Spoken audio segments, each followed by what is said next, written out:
Hi, we're Team 10, and today we'll be talking about our autonomous guitar tuner, our project for our senior design.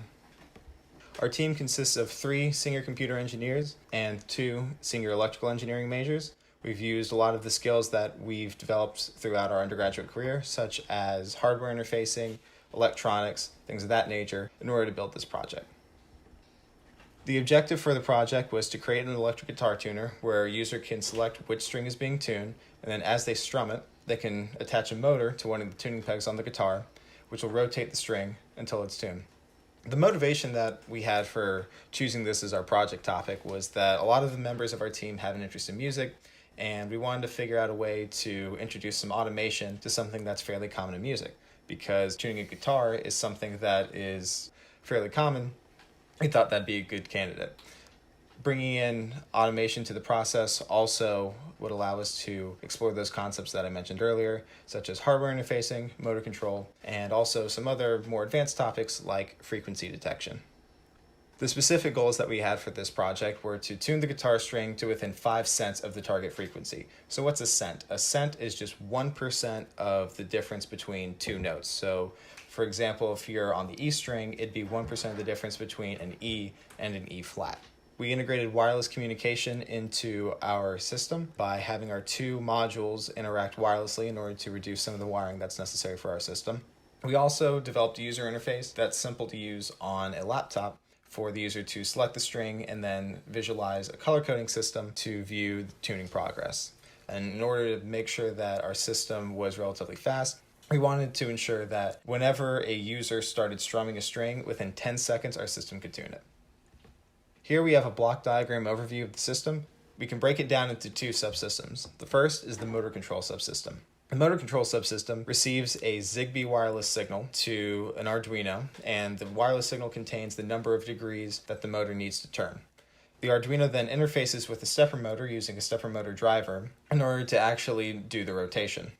The frequency detection system is attached to the guitar with a standard guitar audio cable, and after going through a preamplifier, which raises the signal so that it's no longer zero-centered and also increases the dynamic range, it can detect the frequency with an FFT algorithm. It also interfaces with the laptop in order to figure out which string that we need to actually be targeting and also show the user how the process is going. Once we've determined how far off we are in frequency, we use that to calculate the number of degrees that the motor needs to turn, and we send that over wireless. Here you can see what our motor control subsystem looks like in real life. The main brains of this is the Arduino Uno, which is underneath the red XB shield. So the XB module that you see on top of the shield is the particular brain that we used in order to do Zigbee wireless communication. This is what actually receives the amount of degrees that the motor needs to turn. The Uno interfaces with the motor with the stepper motor driver, and the motor driver passes on 12 volts power to the motor that's provided from a computer power supply that's not shown in the photo. The motor attaches to the tuning peg of the guitar with a custom printed tuning peg adapter to ensure a tight fit. Now Denise will explain how our user interface works. Our user interface is shown in the picture on the left. To start off, the user needs to enter the number of the string they want to tune. Once they've entered the string and pressed the submit button, which is at the bottom of the user interface, the tuning peg of the string that they chose will get filled in with black, as shown in the image. Also, the note of the string that they've chosen will appear in the center. The user interface will then send the string to the Arduino through the serial port. Once that happens, it will wait for the Arduino to send information back once the user has started to strum the guitar. The Arduino will send back either a Y, G, or R, depending on how out of tune the instrument is. If the user interface receives an R, the guitar head will turn red, and then it will continue to wait for another serial input. If it receives a Y, the guitar head will fill in with yellow, and it will also continue to wait for serial input. If the serial gets a G, that means that the guitar is in tune and the guitar head will change to green and then wait for the user to submit a new string. So it will get a Y, G, or R depending on how out of tune the instrument is. If the string is more than 20 cents out of tune, it will receive an R. If it is more than 5 cents out of tune but less than 20 cents, it will receive a Y. And if it is within the 5-cent range, it will receive a G. And now Matt is going to talk about our frequency detection subsystem. Okay, so I'm going to talk to you about the frequency detection subsystem. Basically what this does is it waits for a serial input from the GUI that Denise was just talking about. Then when it receives that serial input, that will be the string number. When the string number is set, we reset a rolling average and then begin to sample frequencies. And we take that rolling average, we compute an FFT, basically like we're getting the frequencies over this small window of time, finding the major peak, and then that's the frequency that we're using. And then based on the string that was input from the GUI, we're limiting the frequency range that we're actually looking in. That's because when we were actually strumming the guitar, sometimes there's a major peak that is about twice the frequency that we're looking for, and then it settles down. So we don't want that really big frequency to throw us off and to take away from what we're actually looking for, because that can actually throw off our results. So we limit the frequency range, and then we begin to determine the peak frequency value based on which peak we find in that range. If we get 3 peak values within a certain tolerance in a row, then we go to check whether the goal frequency was reached. If it's within 5 cents of the goal frequency, then we are done. We write a GU to the serial port, and that gets sent to the GUI. The GUI tells us that we're done, and then we begin looking for serial input again to find the next string. If those 3 peak values in a row are not within 5 cents of the goal frequency, then we go back and we continue on in sampling the frequency. The rolling average continues, and we keep going. This whole time, it's sending information to the motor control subsystem so that as it's checking the frequency, it's being updated and being changed because the motor is turning the pegs and actually changing what we're getting as input. So it's not a never-ending loop, thankfully.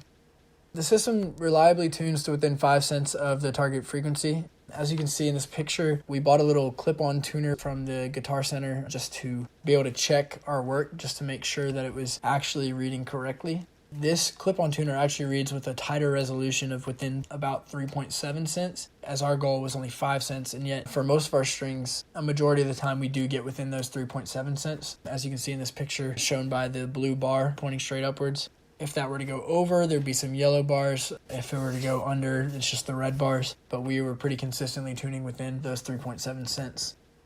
Our system also does this pretty quickly, where you're consistently tuning in less than 10 seconds, and our average is actually less than 7 seconds for all of our strings in the time trials that we did. All right, so now Denise is going to tell you about our strengths and weaknesses. Okay, now for the strengths of our design. The wireless communication between the two subsystems, the motor control subsystem and the frequency detection subsystem, is very reliable. The GUI allows the user to select the string they want to tune and allows them to monitor the progress of the tuning by the changing in colors from red to yellow to green. Also, as we just mentioned, we are very consistent in tuning each string in less than 10 seconds.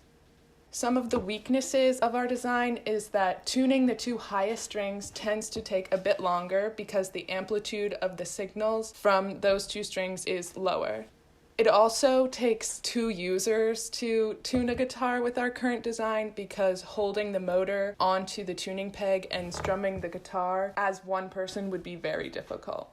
Also, our current design is a bit large and clunky, so it would be hard to move from different locations. Now you'll get to see our design in action. Okay, cool. So here is our GUI. We're going to type in 6 to tell you that we're going to do the low E string. We're going to click submit, and y'all go ahead. Notice how it starts off red, goes up to yellow, and eventually it'll get to green. Right there you go, it's tuned. It took a couple seconds. Now we can switch it over to the next string, the 5, and go ahead. Starts off red, it's pretty far away, motor's moving, and there we go, we're tuned. Moving on to the next string, string 4, it's the D string, you go ahead. Starting off red again, yellow, and green. Wow, that's quick. Okay, moving on to the 3, this is the G. All right. There you go. And 4 plucks, we're green. Then we go to the 2. It's the B string. It's way out of tune, but it only took 1 turn of the motor to get there. That's crazy.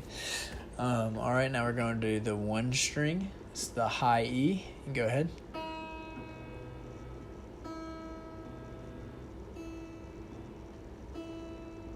This one was far off, but we're good now. Okay. Sweet. That's it. Got all of them tuned. Thanks for watching our demo. This has been Group 10, aka Pawem Tech, with our autonomous guitar tuner.